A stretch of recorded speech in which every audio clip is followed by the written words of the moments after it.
Assalamualaikum warahmatullahi wabarakatuh. Alhamdulillahilladzi da'a ibadahu lil ibadah wa dallal mujtahidina ala tariqis sa'adah wa khassal muttaqina bil husna wa ziyadah.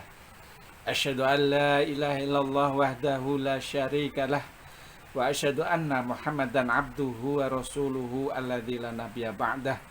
Allahumma sholli ala Muhammad wa ala alihi wa ashabihi ajmain, amma ba'd. Bapak-bapak, ibu-ibu, kaum muslimin, muslimat rahimakumullah. Alhamdulillah kita bisa bertemu kembali di kajian singkat di bulan Ramadan yang ini kita sudah separuh perjalanan. Untuk kajian kali ini melanjutkan materi kemarin terkait dengan doa. Kemarin sudah kita bahas bahwa doa akan senantiasa dikabulkan, terutama orang yang memegang tiket doa tidak tertolak, yaitu shaim hatta yuftir, orang berpuasa hingga dia berbuka. Maka tentu juga harus mengetahui syarat-syaratnya. Kemarin sudah kita bahas agar doa dikabulkan oleh Allah, doanya harus kepada Allah Subhanahu wa ta'ala. Yang kedua, doa yang dipanjatkan, yang diminta itu bukan untuk berbuat dosa. Yang ketiga, doa yang diminta, yang dimohonkan kepada Allah itu tidak untuk memutuskan tali persaudaraan. Sedangkan yang kemarin kita bahas terakhir, doa akan dikabulkan kecuali kalau doanya itu doa yang tergesa-gesa, istijal. Nah, Rasulullah kemarin menjelaskan dalam sabdanya, kita bahas yang kemarin, yang dimaksud istijal adalah orang yang berdoa tetapi merasa belum dikabulkan, terus akhirnya orang tadi itu berucap, saya sudah berdoa tapi Allah tidak mengabulkan. Kemudian orang tadi itu menghentikan doanya. Itulah yang termasuk istijal. Bapak Ibu jamaah yang dimuliakan Allah, kita perlu mengetahui bahwa setiap doa itu pasti Allah kabulkan. Hanya cara Allah mengabulkan itu yang perlu kita pahami. Allah mengabulkan doa itu dalam hadis Rasulullah ungkapkan, ma min muslimin yad'u bida'watin laisa fiha ismun wala qati'atu rahimin illa a'tahullah biha ihda salasin. Tidaklah seorang muslim itu memanjatkan doa kepada Allah selama doanya itu bukan untuk berbuat dosa dan doanya tidak untuk memutuskan tali persaudaraan, pasti Allah akan memberinya, pasti Allah akan mengabulkan. Nah, pengabulan doa itu ihda salasin, kemungkinan dari 3 hal. Jadi salah satunya seperti apa itu ya. Nah, dalam hadis ini Rasulullah menjelaskan ternyata yang pertama kemungkinan dikabulkan Allah itu imma antu ajjala lahu da'watuhu. Orang berdoa itu doanya segera dikabulkan, kontan. Kontan ini bisa langsung dikabulkan, bisa mungkin besoknya, tetapi yang jelas dalam keadaan dia itu masih hidup di dunia. Jadi Allah segera mengabulkan. Nah, ini tentu kita punya keinginan seperti itu. Begitu doa Allah kabulkan itu ya. Nah, nanti kita kaji, kita bahas syarat-syarat berikutnya termasuk waktu-waktu yang istijabah. Kalau bisa memang harapan kita itu yang pertama seperti ini. Tapi kalau tidak, harus kita ketahui kemungkinan yang kedua, wa imma ayyattahiraha lahu fil akhirah. Kalau tidak kontan di dunia, ternyata doa itu nanti ditunda, akan dikabulkan sebagai amal-amal ibadahnya nanti akan diberi di akhirat. Itu sebagai jazanya, sebagai balasannya. Nah, ini yang perlu kita mengerti. Jadi pasti Allah mengabulkan hanya yang pertama atau yang kedua. Atau kemungkinan yang ketiga, Rasulullah mengungkapkan wa imma ayyasrifa anhu minasu'i mithlaha. Atau doa itu langsung dikabulkan, tetapi wujudnya, bentuknya itu berbeda, diganti dengan sesuatu yang mestinya orang itu memperoleh musibah tapi tidak jadi. Atau mungkin memperoleh sesuatu yang itu lebih baik menurut Allah, bukan menurut keinginan kita. Nah, inilah yang harus kita pahami. Maka setelah Rasulullah menjelaskan itu, ternyata qalu, para sahabat itu berkata, idzan kutsira, kalau begitu saya akan banyak berdoa. Qala Allah aktsarun, maka Rasulullah bersabda, Allah nanti akan lebih banyak lagi mengabulkan doa-doamu. Jadi dengan cara Allah mengabulkan seperti itu tidak menjadikan putus asa, tapi para sahabat malah semangat. Bapak Ibu kaum muslimin muslimat yang dimuliakan Allah. Nah, terkait tadi saya sampaikan, kita terkadang harus menyadari kalau kita baca dalam surat Al-Baqarah ayat 216, ini Allah berfirman, asa an takrahu syai'a wa huwa khairul lakum wa asa an tuhibbu syai'a wa huwa syarrul lakum wallahu ya'lamu wa antum la ta'lamun. Nah, ini terkait dengan doa, ini juga sangat berkaitan. Karena apa? Boleh jadi kamu membenci sesuatu, tetapi itu lebih baik bagi kamu. Tidak langsung dikabulkan itu, Allah Maha tahu. Mungkin ditunda dulu, ditunggu kesiapan kita, itu ya. Atau boleh jadi kamu menyukai sesuatu, tetapi itu tidak baik bagi kamu. Nah, ini Allah yang lebih tahu. Kita mungkin minta lancar rezeki itu ya mungkin uang mudah itu ya, tetapi ternyata Allah lebih tahu, ternyata kesehatan, mungkin kelancaran keluarganya, putra putrinya itu lebih penting, yang itu terkadang tidak terpikirkan oleh kita. Maka dalam ayat ini ditutup wallahu ya'lamu wa antum la ta'lamun.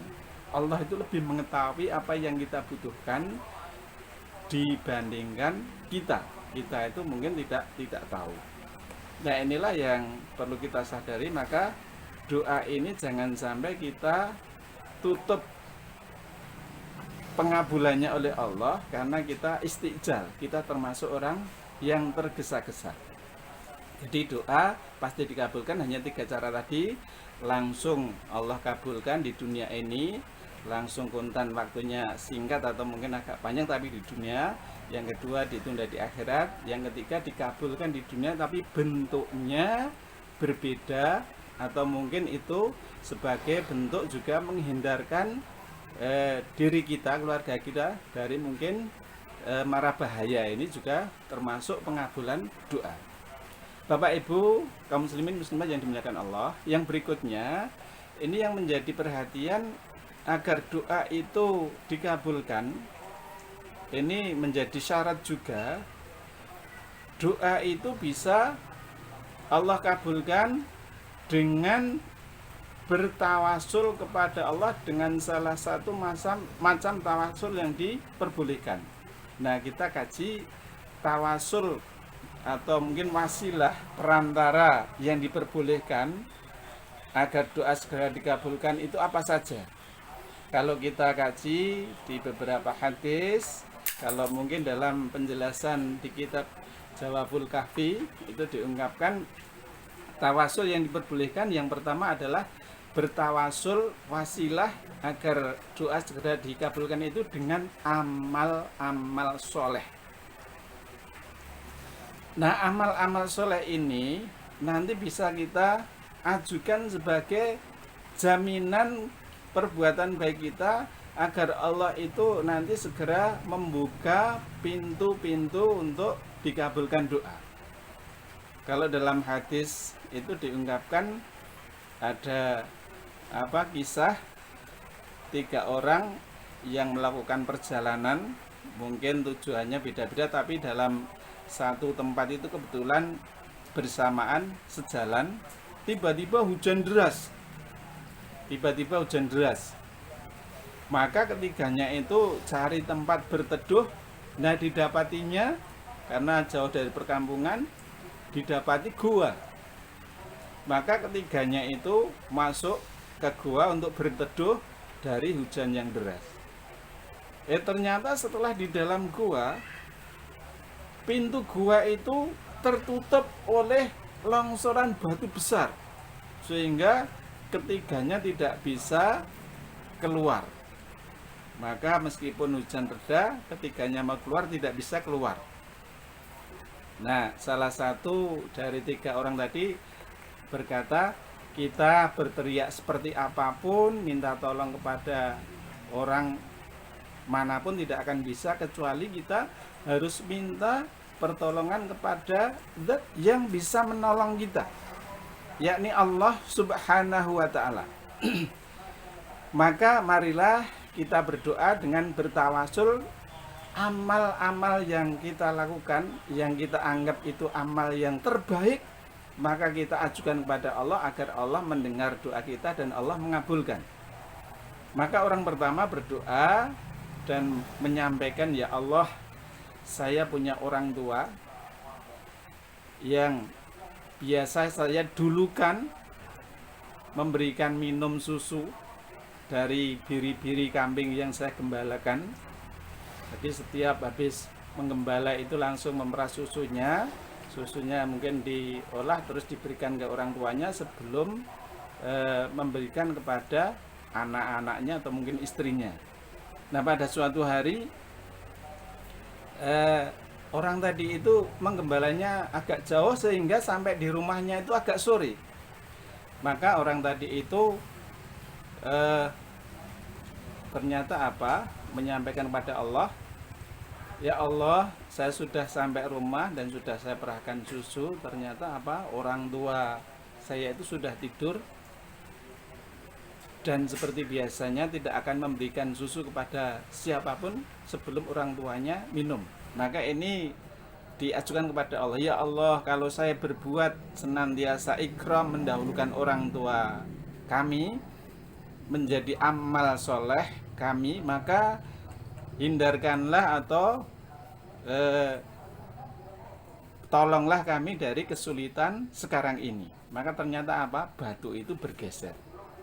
Sedangkan orang yang kedua juga berdoa.